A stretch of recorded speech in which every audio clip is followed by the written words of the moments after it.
passagem do ano. Mais compreensão, mais amor entre os seres humanos. Que haja em cada...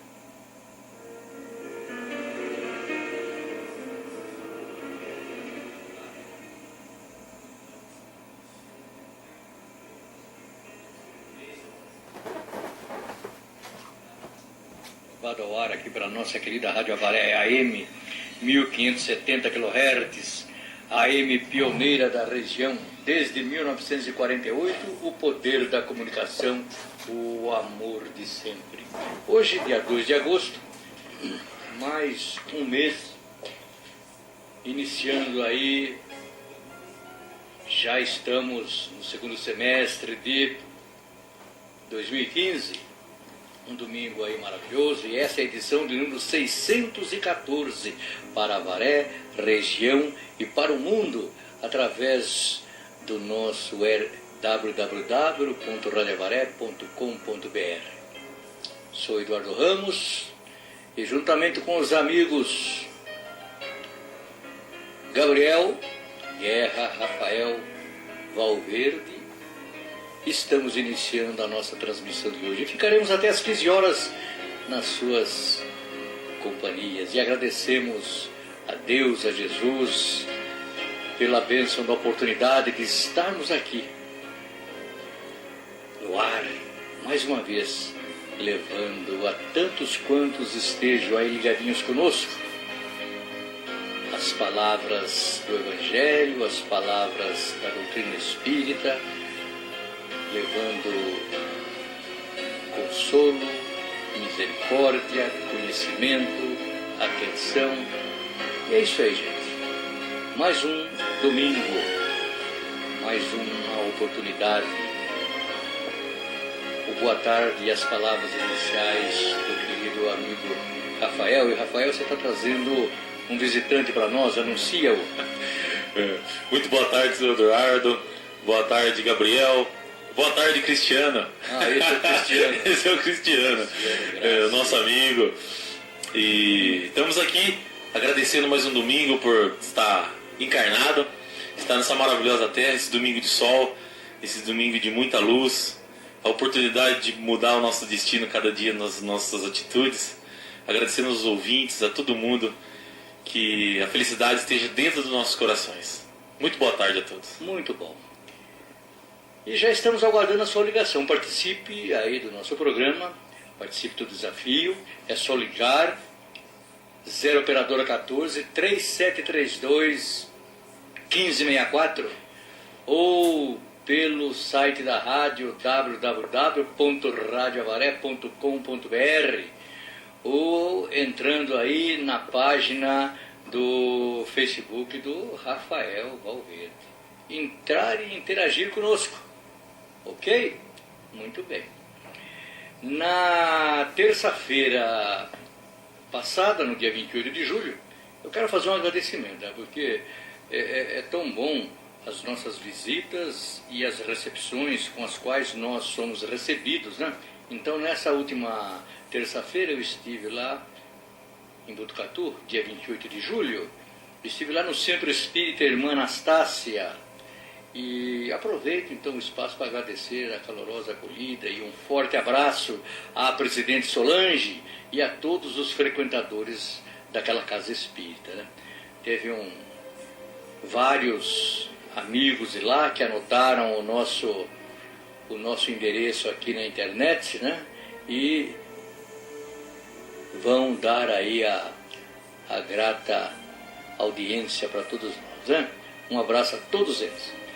E quero agradecer também, olha que coisa interessante, nós, como vocês sabem, eu vivi um tempo lá em Osasco e acabei trabalhando lá numa indústria lá, e recentemente adicionei uma pessoa de lá que não me lembrava mais da sua fisionomia, faz tempo que a gente já saiu de lá. Rosa Zancheta, Rosa. E a Rosa disse que é espírita também, que tem percebido aí no nosso perfil as postagens, as divulgações, tudo ali do movimento espírita, né? E ela me disse que provavelmente estaria nos ouvindo hoje. Então, um grande abraço a ela e foi muito bom reencontrá-la, né? Ouvindo-nos, seja a nossa representante aí na sua região, viu, Rosa? Um grande abraço. O Renato ali do Centro Espírita Caminho da Luz, também a gente manda ali o nosso abraço a ele, o seu Felício, o Albino, o Nelsinho Costa. Ô Nelsinho, um grande abraço a você, hein? Estamos, tá? Quem? Ah, o Alex ali da Casa do Caminho, o Henrique Andrades de Itatinga também é o nosso ouvinte. Muito bem. A semana passada eu acabei elaborando um desafio, aí depois alguns ouvintes entrando em contato comigo e falaram aí da impossibilidade de não se chegar à resposta do desafio espírita. E eu tinha uma bibliografia, tinha ali informações, né, sobre aquele assunto. Mas depois de receber aquelas ligações, eu fui verificar e não estava muito correto as informações. Não tinha ali nenhuma segurança de que o Leon Denis visitou o Brasil. Então, se alguém sabe se realmente o druida de Lorena visitou o Brasil e qual a data que ele visitou, por gentileza, entre em contato conosco aí e nos dê essa informação, mas dando ali a base de onde colheu essa informação. Aí eu elaborei uma outra pergunta, né? E aí já rapidamente soltei na rede. Mas a pergunta do Novo Testamento, eu quero saber o seguinte: qual foi o único leproso a ser curado pelo profeta Eliseu? Porque naquela oportunidade ali onde o profeta Eliseu se estabelecia, estava ali um surto, né, de uma pandemia ali, uma epidemia dessa enfermidade. E somente um leproso foi curado pelo profeta Eliseu. Eu quero saber quem era essa pessoa e como se deu a cura. E no Desafio Espírita é uma curiosidade também. Eu quero saber qual a data da primeira tradução no Brasil do Livro dos Espíritos e quem foi o tradutor. Vocês estão bem lembrados que o Livro dos Espíritos foi lançado em 18 de abril de 1857. Até chegar aqui no Brasil, demorou aí algum tempinho, mas teve a primeira tradução aqui. Qual foi a data dessa primeira tradução e quem foi o tradutor? Ok? Nós vamos sortear aqui 2 livros, 2 romances, Copos que Andam e uma obra que traz uma série de cartas, Querido Tom, Querida Ana. Então são esses 2 livros que nós vamos sortear hoje. Na sequência, então, da nossa programação, nós trouxemos para o início do programa o estudo do Evangelho segundo o Espiritismo. Rafael, você quer falar alguma coisa? Trouxe alguma coisa? Vamos falar. Pode ir. O senhor quer que fale já? Pode falar. Pode falar que assim a gente vai...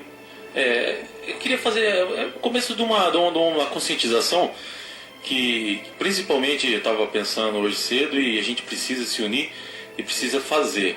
As coisas simples que a gente fala muito em caridade e muitas das vezes a gente está andando para a rua e a gente vê as pessoas que necessitam mesmo dessa caridade. Eu comentei já até com o senhor de a gente ter a disponibilidade de pegar aquela roupa no guarda-roupa e deixar no carro, deixar no local de trabalho. Passa aquela criança que precisa, e a gente não tem a vergonha de ir lá conversar com essas pessoas e entregar essa caridade. Né? Porque muitas vezes as pessoas falam, mas eu tenho vergonha, eu vou humilhar a pessoa. Não, você vai ajudar. A gente tem jeito de falar, de conversar, que às vezes não fere a pessoa, e vai ser muito útil, seu Eduardo. Crianças aí andando com os pés descalços na rua, eu vejo muito, principalmente no ramo de coleta de reciclagem. Então o que a gente pode? Se a gente tem um filho pequeno, se a gente sabe que alguém que tem, que está lá guardado, vamos levar, vamos pôr no carro, vamos pôr no serviço, vamos levar com a gente na bolsa. E quando essa pessoa passar e a gente sentir que ela precisa, a gente fazer essa caridade, né? Também, porque hoje, como se diz, nós temos muito, então a gente tem que ajudar a distribuir isso, fazer com que chegue a ajuda a quem precisa, né? A verdadeira caridade está aí, sair da zona de conforto, né? Fala, vamos trabalhar, como o senhor já me disse e nunca me saiu da cabeça, que teve, eu esqueci o nome da pessoa, mas ele falou assim que não precisa doar gravata, né? É o Simonetti, Aqui no Centro Espírita, gravata não precisa. O que acontece muitas vezes... as pessoas querem se livrar das coisas e ligam para as instituições, né? E falam, vem buscar. E a gente levando essa ajuda às pessoas, um pacotinho de bolacha, às vezes deixar no carro para essa criança passar e ofertar para essa criança, é de grande valia. Tanto para a pessoa que recebe, mas principalmente para nós. Porque aí nós começamos a perceber o quanto somos ricos, o quanto reclamamos à toa e como a gente tem que reclamar menos e agradecer sempre mais. Vamos trabalhar, vamos colocar essa energia que nós temos, que muitas das vezes a gente passa ocioso, para fazer isso. Às vezes as pessoas não têm um horário para ir numa instituição de caridade, alguma coisa, então a gente pode começar por esses pequenos atos. É a mensagem que eu quero compartilhar com nossos amigos e incentivá-los, a quem estiver escutando, a propagar essa campanha de pequenos atos que ajudam a mudar, a fazer um mundo melhor. Exatamente. Você não tinha se referido aí à campanha, mas realmente é uma campanha, é uma conscientização que nós aqui do programa Terceiro Milênio estamos fazendo para que a gente não perca as oportunidades. Muitos dizem assim, se chegar até a mim não tem problema, mas não, nós temos que ir de encontro. E como a gente aprende aqui na doutrina, tem tantos infortúnios ocultos aí, que se a gente ficar esperando bater nas portas da gente, não vão bater nunca. Então, e sempre estar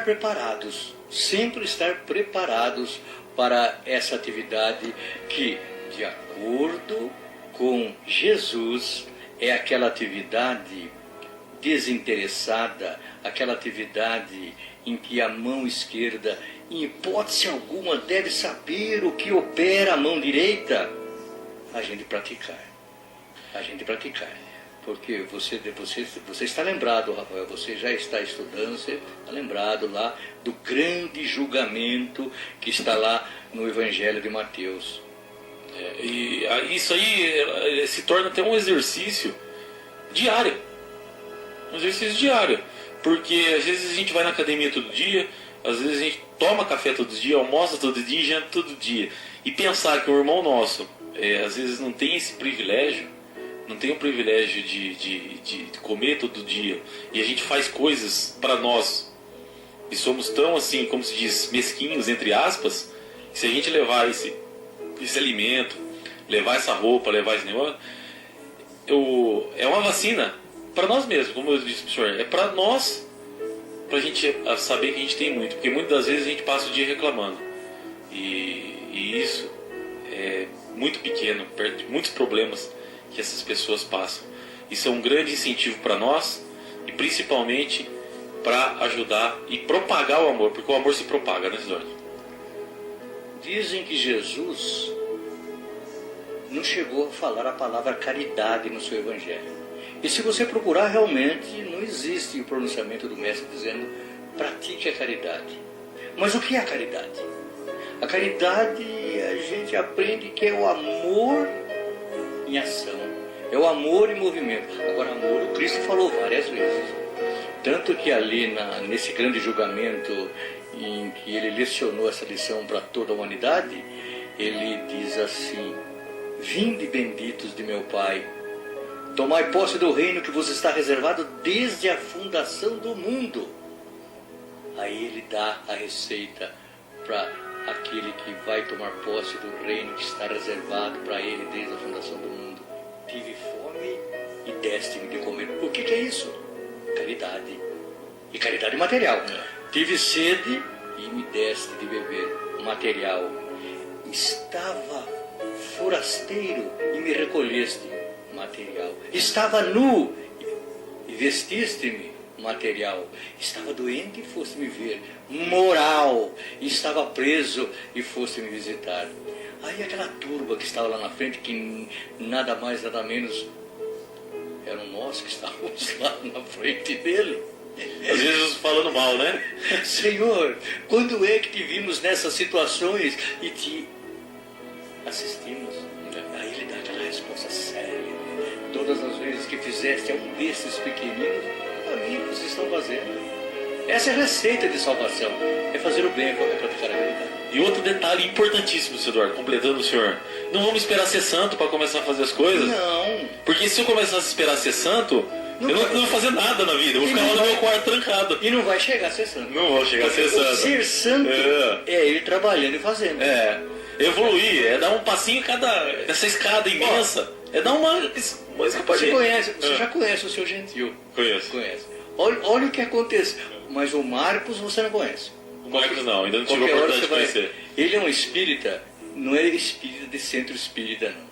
Ele é espírita de estudar e espírita de praticar aquilo que ele estuda, né?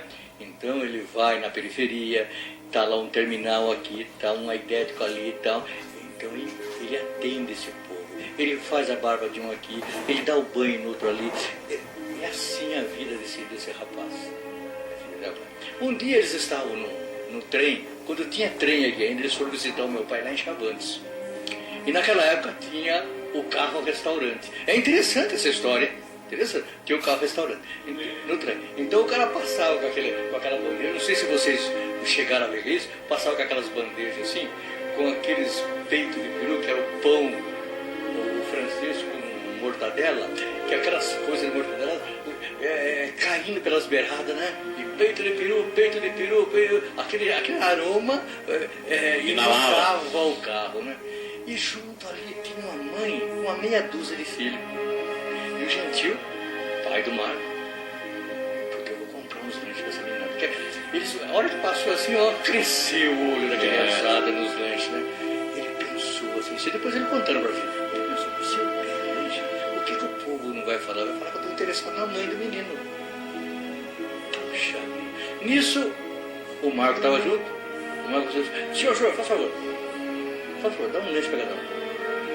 Então, quando eu pensei em fazer, e com medo, com vergonha, titubeante ali, o meu filho fez, não aconteceu nada. Então é assim. E o Marcos, principalmente, não pensou na opinião dos outros. Não pensou. Ele fez ali o que apareceu na frente dele, e a opinião dos outros, para ele, naquele momento... A opinião dos outros, Eduardo, é somente dos outros. As atitudes nossas é que nos faz crescer, aprender e amar e a caridade. Então vamos lá, gente, mão na massa e vamos que vamos.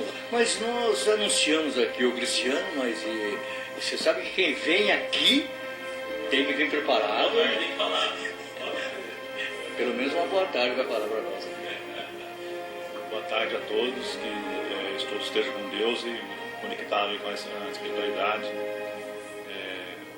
Passa as palavras para o seu famoso Eduardo. Ok, meu amigo. Grande abraço a você, seja sempre bem-vindo. E é famoso mesmo, eu tenho o costume de chamar o seu Eduardo de mestre. Mestre, ele fala que só tem um, mas é o mestre porque eu aprendo muito com ele e sou muito grato. Muito obrigado, seu Eduardo. Ok. Então, gente, o capítulo 4, nós estamos ainda tem alguns assuntos aqui para a gente falar sobre ele. E hoje, os laços de família fortalecidos pela reencarnação e quebrados pela unicidade da existência. E Kardec, ele inicia assim, os laços de família não são destruídos pela reencarnação como pensam certas pessoas. Ao contrário, eles são fortalecidos e se estreitam. É o princípio oposto que os destrói. Porque se nós, espíritas e os espiritualistas, que acreditam na sobrevivência da alma ao fenômeno morte, vamos ter aí a consciência de que a vida continua. E se a vida continua, as famílias continuam. Existem as famílias no plano espiritual. Então, os espíritos formam no espaço grupos ou famílias unidos pela afeição, pela simpatia e semelhança. E esses espíritos, felizes por estarem juntos, se procuram. A encarnação não os separa, senão momentaneamente. Aquele período que estão encarnados e os outros permanecem na erraticidade, no mundo espiritual, indica aí uma separação, mas isso é momentaneamente, porque depois da sua reentrada no mundo espiritual, se reencontram como amigos ao retorno de uma viagem. Frequentemente mesmo, eles se seguem na encarnação, onde se reúnem numa mesma família ou num mesmo círculo, trabalhando em conjunto para o seu mútuo adiantamento. E mesmo encarnado, todas as noites ao dormirmos, acontece o desprendimento. E nesse desprendimento, nós vamos, nos desdobramentos, nós vamos à procura, ao encontro dos nossos familiares.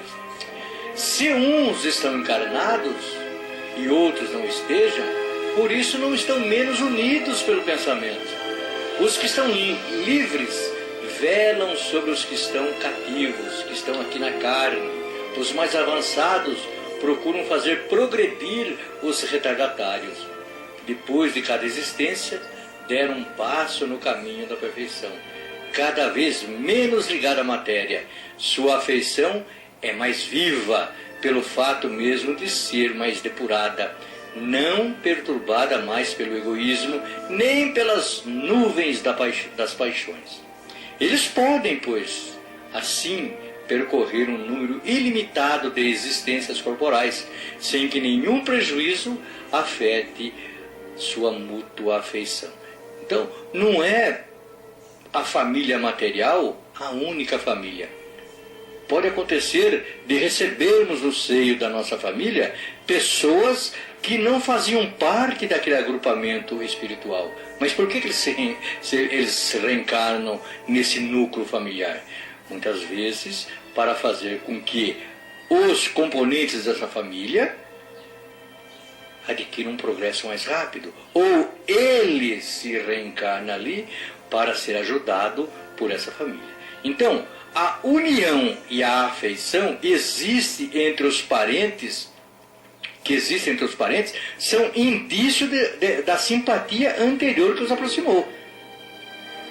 Também disse, falando de uma pessoa cujo caráter, gostos e inclinações não tem nenhuma semelhança com os dos seus parentes, que ela não é da família. E a gente diz isso se enuncia realmente uma verdade do que realmente a gente se crê. Deus permite nas famílias, aquilo que eu acabei de falar, que essas encarnações de espíritos antipáticos ou estranhos ocorram com o duplo objetivo de servir de prova para alguns e de meio de adiantamento para os outros. Os maus se melhoram pouco a pouco ao contato dos bons, pelos cuidados que deles recebem. Seu caráter se abranda, seus costumes se depuram e suas antipatias se apagam. É assim que se estabelece a fusão entre as diferentes categorias de espíritos, como ocorre na Terra, entre as raças e os povos. Rafael, você quer falar alguma coisa? Queria falar sobre o que o senhor falou da família, dos laços sanguíneos, esses encontros são maravilhosos, né, Sr. Eduardo? Porque às vezes muitos irmãos de sangue não se entendem e às vezes um amigo de fora ele prova que por um período pequeno de tempo tem mais afinidade. Eu tenho um exemplo que eu considero o senhor como um amigo e não faz nenhum ano que a gente se conhece. Não faz um ano. E parece que faz 200, 300 anos que a gente se conhece. Então são esses mistérios, essa explicação que é uma verdade, que faz com que a gente acredite na reencarnação, acredite na vida futura, porque é um sentimento muito grande que não tem como explicar. É como se fosse o amor verdadeiro, né? O amor da amizade, o amor para outra pessoa, o amor de família. Então muitos amigos, mais do que família para a gente, são irmãos muito ligados a nós. E só a doutrina espírita explica isso, né? As causas anteriores, as vidas vidas anteriores, aquilo que a gente viveu. Por isso que às vezes nós encontramos determinada pessoa, nossa, parece que eu já conheço, me sinto tão bem. Bem do lado dela, né? E por outro lado também existe o outro lado. Lado também. Nossa, olha. Não fui com a cara daquela pessoa. Fui, cara. É o amor à primeira vista e o ódio à primeira vista também, né? Então, mas por quê? O porquê disso? O porquê são essas ocorrências anteriores. Mas o convite para o Espiritismo, Sr. Eduardo, me trouxe isso. Essas explicações. Porque nenhuma outra religião explica isso. Até que eu conheça, eu não conheço. Então o convite à entrada do Espiritismo foi por causa disso. Por causa de todas essas explicações e comprovações. Comprovações, exatamente. Estamos apresentando o Terceiro Milênio, o programa espírita das tardes de domingo. A semana que vem, nós continuamos com esse assunto do capítulo 4 ainda. Nós vamos falar sobre limites da encarnação. Quais são os limites da encarnação? Tá? Esse é o assunto que vai seguir na semana que vem. E agora nós vamos falar aqui do pensamento do Seu Gentil, né?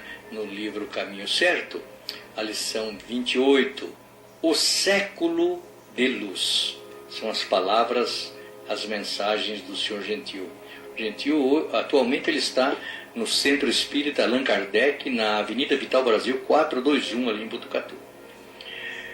No século XIX, uma pleiade de espíritos puros, sob a égide do Cristo, se reuniu nas cercanias do nosso globo para dar continuidade e cumprir as exortações que ele fez na Palestina.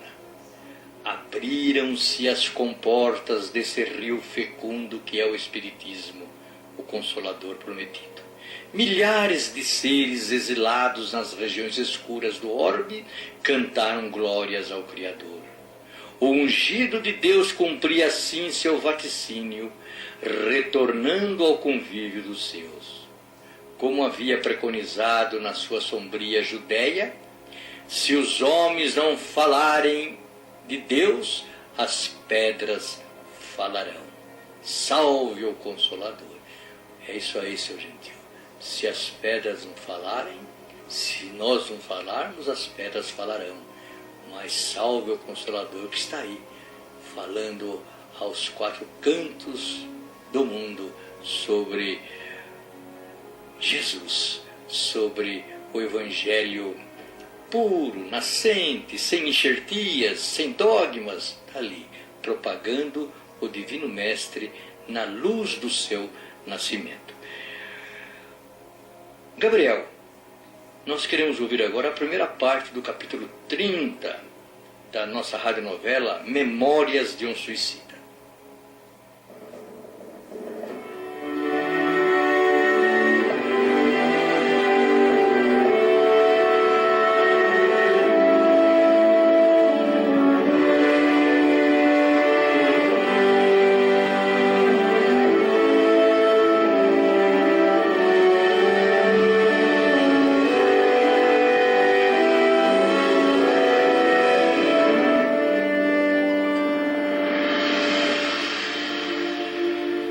Depois das súplicas de Camilo, as imagens formosas de Romeu e Alceste desfaziam-se aos poucos, enquanto respondiam a ele com uma pergunta. Quais foram as advertências do Dr. Roberto ao seu grupo, Camilo? O que ele disse aos senhores, na véspera da descida para a Terra? Sim, lembro. Roberto disse-nos para aliviar nosso sofrimento, levando auxílio a sofredores em situações mais críticas. E que nos reanimássemos ao contato dos bons e sinceros amigos, cujos corações fossem fortes o bastante para aquecer o frio do nosso desânimo. Então faça isso. Siga os conselhos de Roberto.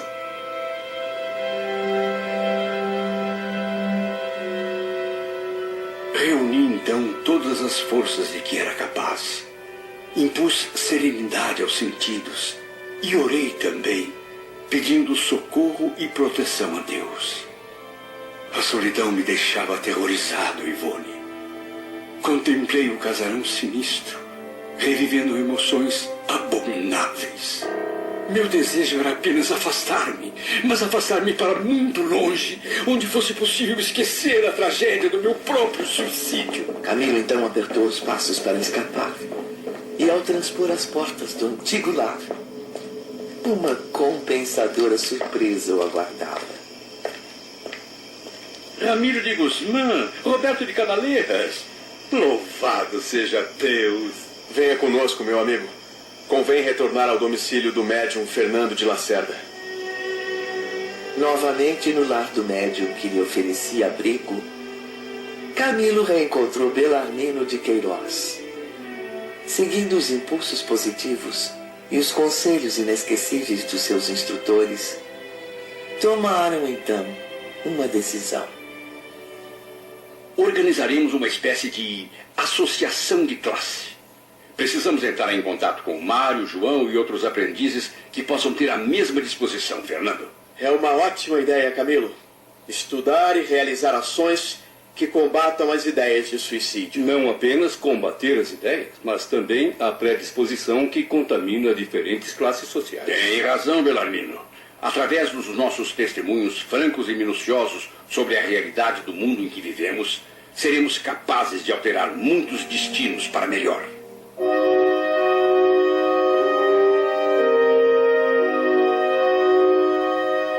Alguns meses se passaram e o empreendimento encontrou diversos obstáculos. Além disso, muitos dos aprendizes não foram encontrados ou não quiseram participar, como ocorreu com Mário e João. Não fossem os eficientes socorros da legião que nos inspirava, certamente não alcançaríamos nenhum resultado satisfatório. O objetivo no início era promover relações amistosas e sérias, conversas interessantes, notícias úteis para todo o gênero humano. Mas, acima de tudo, tendíamos a advertir os homens do perigo desconhecido que o suicídio representa. Foram raros, porém, aqueles que consentiram em aceitar nossa sincera amizade. E assim mesmo, Camilo, quase todos estranhos para vocês, indivíduos que viviam fora de Portugal. O que nos deixou profundamente decepcionados, minha amiga. Após grandes esforços para criar oportunidades, depois de consecutivos dias de experiências exaustivas na Terra, A situação é triste, meus amigos. Já descobrimos diversos médiums aqui e ali, mas até agora, nada. Não suporto mais ser espezinhado. Como ousam duvidar da minha qualidade literária? Dizer que meus versos de agora não são tão puros quanto os habituais. Alguns colegas médiums até estão bem intencionados, Camilo, com boa vontade para ouvi-lo. Porém, infelizmente, representam a minoria. Acabam sendo induzidos pela impiedosa comitiva que geralmente os cerca. Fernando bem o disse. Essa comitiva de arrogantes nega-se a nos dar crédito, Camilo. Somos repelidos rispidamente. Jamais imaginei passar por tamanho vexame. Críticas, zombarias, ofensas, só isso que recebemos. Bando de mal-educados. Tratam-nos como vagabundos. Já fui chamado até de mistificador e mal-intencionado. Já tentamos por diversas vezes narrar as surpreendentes aventuras causadas pelo suicídio ou descrever a vida do além-túmulo, mas sempre desviam as atenções dos assuntos sérios. Compreendo sua indignação, meus amigos. Muitos médiuns ainda preferem tratar de banalidades e questões medíocres, o que também me causa enorme decepção. Deus do céu, o tempo corre e nada registramos de bom e meritório no severo livro da consciência. Tive uma ideia que talvez possa mudar completamente o destino desse projeto. Pois então, diga logo, Fernando. Suas ideias serão sempre bem-vindas. Após vários meses de inverno, o dia amanheceu claro e ensolarado em Lisboa, não notaram? Vamos dar um passeio pelos jardins da cidade, que apesar de nos causar tantas decepções, ainda continua bela e acolhedora. Conversaremos sobre a ideia no caminho. o sol brilhava, como há muito não acontecia nas proximidades da capital portuguesa.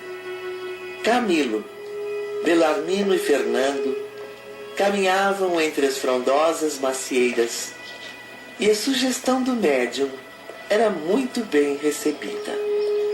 Brasil! Mas é claro! Como não pensamos nisso antes? Como sabem, é um país irmão que acolherá de bom grado as ações que planejam executar. Certamente haverá muito menos preconceito do que em nossa pátria. Sim.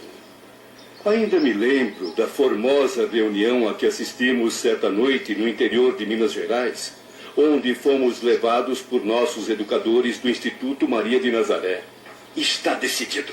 Vamos tentar falar com os brasileiros e ver se alcançamos algo positivo. Compreendo o seu entusiasmo, Camilo. Porém, como faremos para chegar até lá? Orem, meus amigos. A oração simples, verdadeira, é a melhor forma de alcançarem este objetivo. Mais uma vez, Fernando estava certo. Os incansáveis legionários atenderam às preces dirigidas pelas mentes ansiosas de Camilo e Belarmino e encaminharam os aprendizes, então, ao Brasil, transportando-os facilmente sob sua proteção. Foi uma verdadeira bênção de Maria de Nazaré. Ofereceram-nos novas instruções num abrigo espiritual seguro, sob a proteção do qual estaríamos livres de surpresas desagradáveis.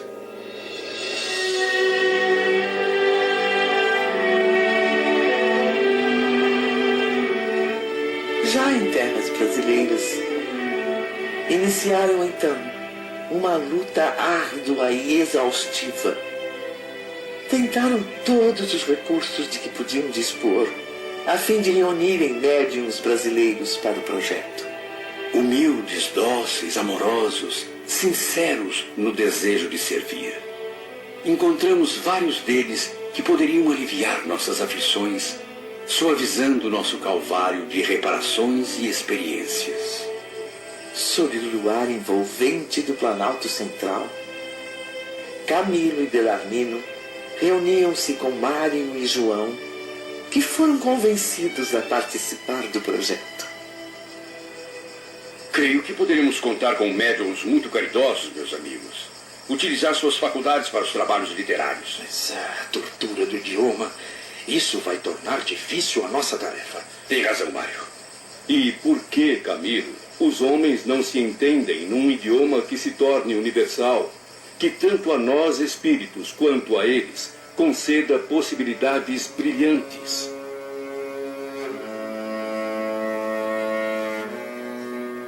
Numa noite em que se achavam tristes e desanimados, sob o abrigo da instituição brasileira, os aprendizes foram surpreendidos por uma visita iluminada, a do espírito de Fernando, cujo corpo carnal adormecia profundamente em Portugal. O jovem doutor Roberto também fazia companhia aos desolados aprendizes. Fernando, nobre amigo, como sua presença nos conforta sempre. Orei em seu benefício ao me recolher, meus irmãos. Estava impressionado com suas frequentes aparições em minha mente e não tardei a descobrir onde estavam. Ainda bem que veio. Como já deve saber, passamos por grandes dificuldades também aqui no Brasil. Procurem orar com mais frequência, criando meios de comunicação mais diretos com nossos mentores espirituais. E saibam que continuo à disposição para ajudar os amigos no que for preciso. Confesso que estou pensando seriamente em desistir e clamar para que me deixe retornar ao Instituto e antecipar meu pedido de reencarnação. Não, João de Azevedo, não se dê por vencido, pelo amor do Todo-Poderoso. Continuem a se comunicar com o mundo, nem que seja somente por meu intermédio. Mas como, Fernando? Se esse mundo não quer escutar os espíritos, quer apenas que ouçamos suas críticas humilhantes. Se em vez do que vem tentando inutilmente procurassem ser agentes da legítima caridade, já seriam vitoriosos. Sim, a caridade, meus amigos, permita-me recordar, é a generosa redentora daqueles que se desviaram da rota divina. É o caminho mais rápido para a regeneração. Por isso mesmo, o sábio mestre da Galileia ofereceu-a como ensinamento supremo à humanidade. Reparando o ato brutal que cometeram, poderão praticá-la, servindo a sua e a causa alheia ao mesmo tempo. Não percebe, Dr. Roberto, que estamos dispostos a transmitir mensagens positivas ao homem, mas é o próprio ser humano que as repele? Há outras maneiras de praticar o bem, meus irmãos.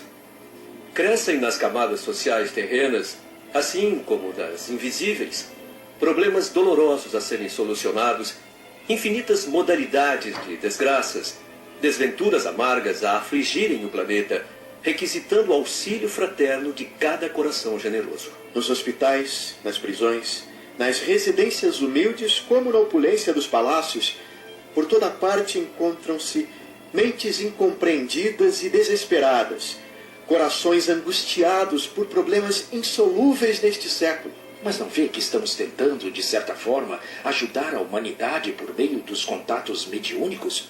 Em qualquer lugar onde haja descrença, onde a infelicidade se misture à revolta e onde, enfim, a vida se converteu em fonte de egoísmo, haverá a possibilidade de uma queda nos abismos do suicídio.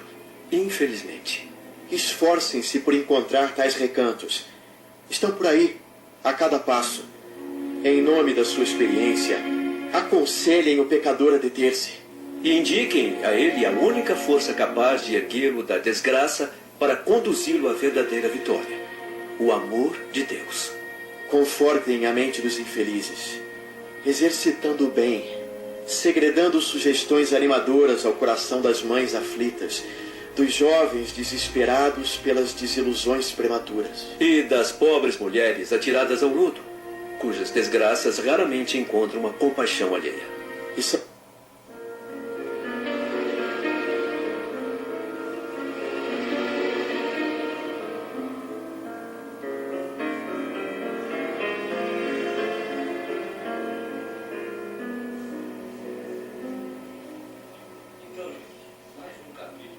Primeira parte do 30º capítulo, Memórias de um Suicida. E o objetivo da radionovela não é somente a parte aí da película, dos atores conversando. Não, é transmitir os ensinamentos. Na realidade, para que todos nós ouçamos esses ensinamentos e sejamos aí na nossa sociedade os multiplicadores das mensagens, aquele que possa detectar um semelhante que está passando por problemas, por dificuldades, se emprestar o seu ombro, orientá-lo, porque a vida, como nós sempre comentamos aqui, é o bem maior que nós recebemos das mãos de Deus. Ele concede e Ele sabe exatamente quando nós devemos deixar o mundo material. Então esse é o objetivo. E vão prestando atenção, porque qualquer hora aí, qualquer domingo desse, nós vamos fazer um desafio referente à nossa radionovela. O meu amigo Henrique Andrades, lá em Itatinga, a metrópole Itatinga, né, Henrique? Está lá na escuta. Um abraço a todo o pessoal aí. Henrique, hoje o Ney estará aqui comigo, aqui nós vamos no Anjo Guardião. Ele vai ser o expositor hoje. Ok? Um grande abraço a você. Estamos então apresentando o Terceiro Milênio, o programa espírita das tardes de domingo, para Avaré, região e para o mundo. Eu digo com entusiasmo, assim, para o mundo, porque eu tenho um representante que mora em Berlim. É parente, mas é um representante, está lá. Ô tio, estamos aqui ouvindo o senhor aqui. Então, seja Gustavo o nosso representante.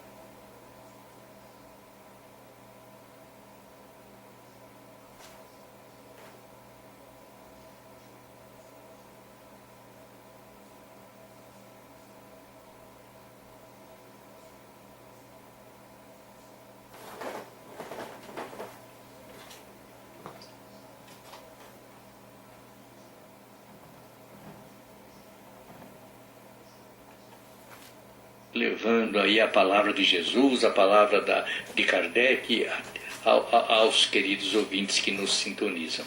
Um grande abraço aí a Rosângela, a Selma, que ligaram e acertaram os 2 desafios aqui, né? Qual o único leproso a ser curado pelo profeta Eliseu e como se deu a cura? E qual a data da primeira tradução no Brasil de O Livro dos Espíritos e quem foi o tradutor? Muito bem. Ontem nós estivemos na Luvana, maravilhosa lá, o trabalho, a equipe, os voluntários, né? Foi um sucesso o Arraiado em Omusa, né? Tá? Trabalharam aí um fim de semana 24, 25 e 26, mas valeu a pena, né?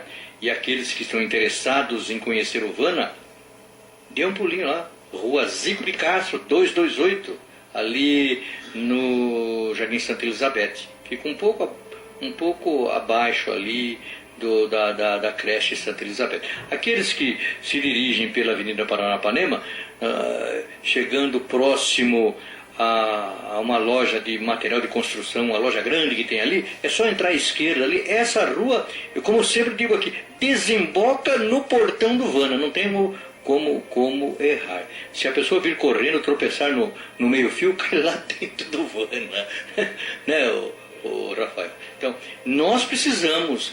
Temos voluntários? Temos, mas sempre precisa de pessoal que regasse as mangas e com vontade, com alegria, com entusiasmo, vai lá trabalhar. E as campanhas continuam em pleno andamento, hein? A doação de leite longa-vida para uma vida longa, né? Doe leite longa-vida para uma vida longa. A campanha da doação do óleo de soja e a campanha para a gente convidar um amigo para ser trabalhador voluntário no Vale. Ok?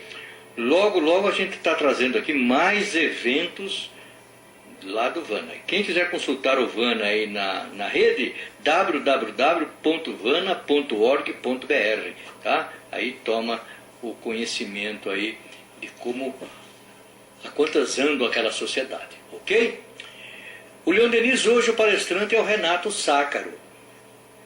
O anjo guardião é o Valdinei Silva, ele vai falar sobre a conduta espírita perante os animais. Lá em Botucatu, eu continuo não recebendo aí as informações do palestrante na Casa Espírita Allan Kardec.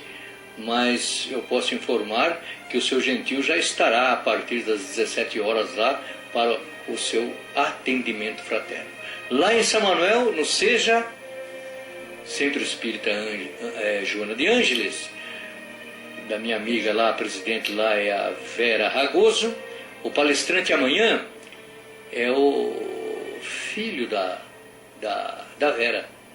Eu acredito que seja filho ou é o esposo. Agora Vera, se você está aí na escuta, nos corrija aqui. Túlio Celso de Oliveira Ragoso, amanhã às 20 horas. O Bom Samaritano, hoje cedo estive no Bom Samaritano 2, também maravilhosa lá a acolhida. Fomos lá falar, Rafael, sobre o encontro maravilhoso de Jesus. Então eu iniciei com uma pergunta, dizendo assim: quais foram os 3 maiores milagres produzidos por Jesus? Eu ouvi isso um palestrante, e tudo que é importante que a gente possa passar para frente, né? Eu passei. Mas o Espiritismo prega que não existe milagre, e a gente falando quais os 3 milagres. Então eu estava na plateia e comecei lá a enumerar tantas ocorrências produzidas por Jesus. Quais serão esses 3 maiores milagres? Ninguém acertou. Aí o palestrante diz: primeiro, a conversão de Paulo de Tarso. Segundo, a conversão de Maria de Magdala. Terceiro, a conversão de Zaqueu. Esses os 3 maiores milagres de Jesus. E eu falei lá sobre o encontro de Zaqueu com Jesus. uma página aí cheia de ensinamentos e demos ali um enfoque na simbologia da subida no sicômoro. Porque às vezes a gente pega um texto, né, e Zaqueu tinha dificuldades, era obeso, de pequena estatura. Como que ele poderia ver Jesus se Jesus era acompanhado sempre por uma multidão? Mas ele tinha essas limitações, mas tinha inteligência. Então ele viu o movimento da multidão e falou, não, eles vão passar por aqui. Subiu no sicômoro para ver Jesus. E qual é essa simbologia à luz da doutrina? A subida numa árvore. Nós precisamos subir numa árvore. Nós precisamos nos elevar, sair do terra a terra. Tá? Porque a subida na árvore, ela nos remete a uma coisa importantíssima. A nossa predisposição à chamada reforma íntima. E aí, com a reforma íntima, caem as escamas dos nossos olhos e nós podemos vislumbrar Jesus. Então, é um assunto maravilhoso da gente levar para os nossos assistentes lá. Essa passagem que o senhor falou de Zaqueu também interpreta também de uma forma maravilhosa. Ele procura, ele não fica ali e espera Jesus passar e não vê. Ele procura uma solução para ver Jesus, né? E essa solução que a gente tem que procurar, principalmente para os nossos problemas do dia a dia. E ele estava determinado, ele queria ver Jesus. Ele queria ver Jesus. Se vocês conhecem bem essa passagem, ela é emocionante. Porque tem uns autores espirituais que escrevem essa passagem de uma maneira emocionante mesmo. E que quando Jesus se aproximou, ele conseguiu vislumbrar Jesus no meio da multidão. O coração bateu forte. E aí ele não conteve a emoção. Como Jesus era belo. De uma beleza inconfundível. Uma majestade. Mas estava por vir ainda uma emoção maior. Quando Jesus estacou os passos no sicômoro em que ele estava empoleirado e disse para ele, Zaqueu, desce rápido, me convém ficar na sua casa hoje.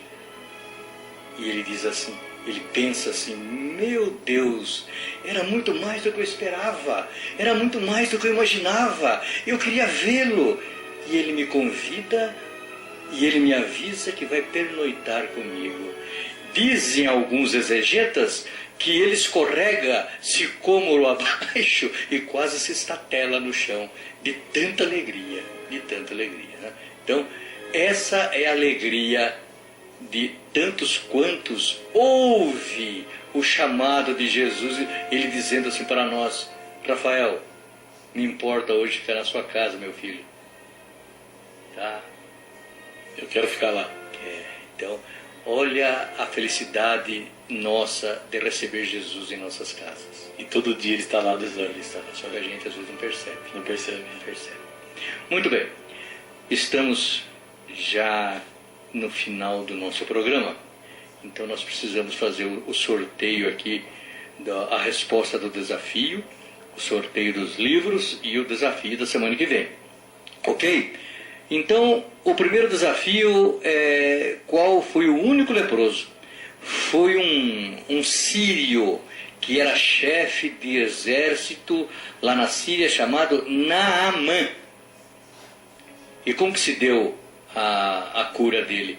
O profeta Eliseu disse para ele se banhar 7 vezes nas águas do Rio Jordão. Ele foi e voltou curado. E qual a data da primeira tradução no Brasil de O Livro dos Espíritos e quem foi o tradutor? Isso aconteceu 18 anos após o lançamento lá na França, 15 de janeiro de 1875, e o tradutor foi o Dr. Joaquim Carlos Travassos. Isso é mais curiosidade, mas é bom a gente saber disso, né? Bom a gente saber. Então vamos lá. O livro... Querido Tom, querida Ana, vai para a dona Selma. Ô Selma, daqui a pouco a Selma é minha vizinha, já entrego para ela. E Copos que Andam, Rosângela. Ok, Zona? Hoje à noite eu já levo para você esse livro. Anotem aí o desafio da semana que vem. Que fato marcante ocorreu na chegada de Jesus a Jericó, no seu encontro com Zaqueu? Jesus estava chegando em Jericó. Aconteceu alguma coisa ali. O que aconteceu? Maravilhoso. O segundo desafio. Qual a data de lançamento? O título. São 3 respostas que vocês têm que ir atrás, hein? Qual a data de lançamento, o título e o espírito que ditou a primeira obra psicografada de Divaldo Pereira Franco? Nós já fizemos aqui um desafio. Qual foi o primeiro livro do Chico? Parnaso de Além Túmulo. E o do Divaldo? Qual foi o primeiro livro psicografado e lançado do Divaldo? Qual foi? Só que eu quero saber a data, o título do livro e quem foi o espírito que ditou para que ele psicografasse. Ok? Muito bem. Gente, muito obrigado pela atenção. Muito obrigado aí por estarem sintonizados conosco. Tá? Olha, eu tenho mais um recadinho aqui, estava esquecendo. Esse mês nós vamos receber 2 palestrantes de fora. No dia 16 de 8, Tadeu Arthur Cavedem, de Itu. E no dia 30, André Luiz Rosa, de Valinhos. Tá? Nos próximos programas a gente dá mais informações. Então nós vamos agradecer a Deus, a Jesus, a Nossa Mãe Santíssima, por estarmos aqui, nessa reunião,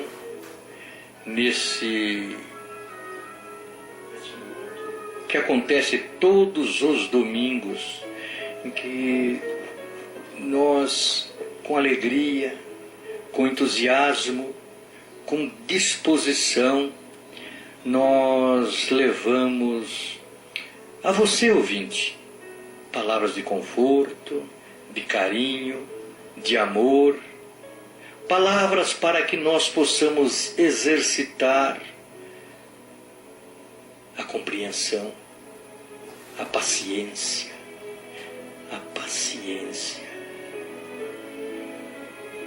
Alguém diz que paciência é a ciência da paz. Paciência, ciência da paz. Então nós vamos aprendendo devagarzinho, porque a gente ouve que a natureza não dá saltos, mas se nós formos esperar pelos aguilhões aí para se movimentar, vai demorar, hein? Então nós precisamos, dia a dia, dando os passos, caminhando, sendo hoje melhor do que ontem e sendo amanhã melhor do que hoje. Essa é a lógica do caminho rumo à perfeição. E sempre, sempre, meus queridos ouvintes, queridos do meu coração, quando formos decidir algumas coisas, quando estivermos aí deparados com alguns problemas, vamos perguntar assim à nossa consciência. Vamos perguntar: o que Jesus faria se estivesse no meu lugar? E aí podem ter certeza, nós teremos as intuições necessárias para decidir pelo melhor. Pelo melhor. Precisamos produzir coisas boas, porque o mundo só vai melhorar se a humanidade melhorar. E Jesus, o Cristo de Deus, esteve aqui. E nós podemos acreditar, meus amigos, Ele veio nos fazer lembrar, fazer recordar o endereço de Deus, que a maioria havia esquecido, quando Ele diz assim: ninguém vai ao Pai senão por mim. Então Ele é o nosso endereço, Ele é o nosso caminho, o roteiro, o norte que nós devemos dar às nossas vidas. Jesus, Ele é a nossa bússola, o nosso farol. É nele que nós devemos nos mirar. É ele que é a espiritualidade ali. Quando falou para o Kardec quem era o modelo que nós deveríamos seguir, eles disseram esse dissílabo: Jesus. Ele é o nosso modelo e guia. Então, Senhor, abençoa todos nós e nós todos. E essas pessoas que nós temos relacionadas aqui nos nossos cadernos, vocês que estão aí nas suas casas, aproveitem esse momento e façam também os seus pedidos, as suas rogativas.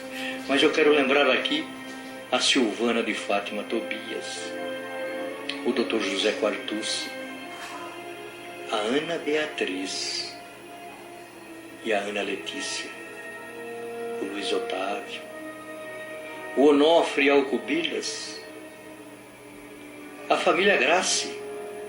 Um deles está aqui conosco hoje, mas a Márcia, a Patrícia, o Eduardo e o Cristiano.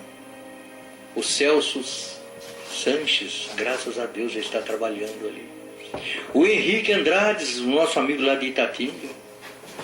Senhor, o Leonardo Carbone Gama, aquele nenê que está internado lá em Memphis, nos Estados Unidos, com fibrose pulmonar. Senhor, o Cícero Biraci Ramalho, a dona Ana, aquela senhorinha que nós estamos visitando no seu lar, a dona Josefa Pepe, o doutor Fernando Eugênio Pires do Prado, lá de Varginha, mas ele está internado em Belo Horizonte. Todos eles, Senhor, que possam estar recebendo nesse momento, recebendo, e eles possam estar registrando, Senhor, a presença dos seus samaritanos do amor.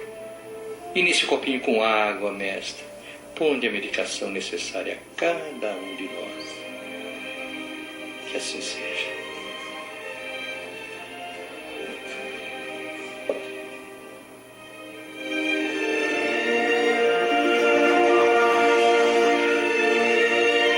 Eu, 500 e 70 km.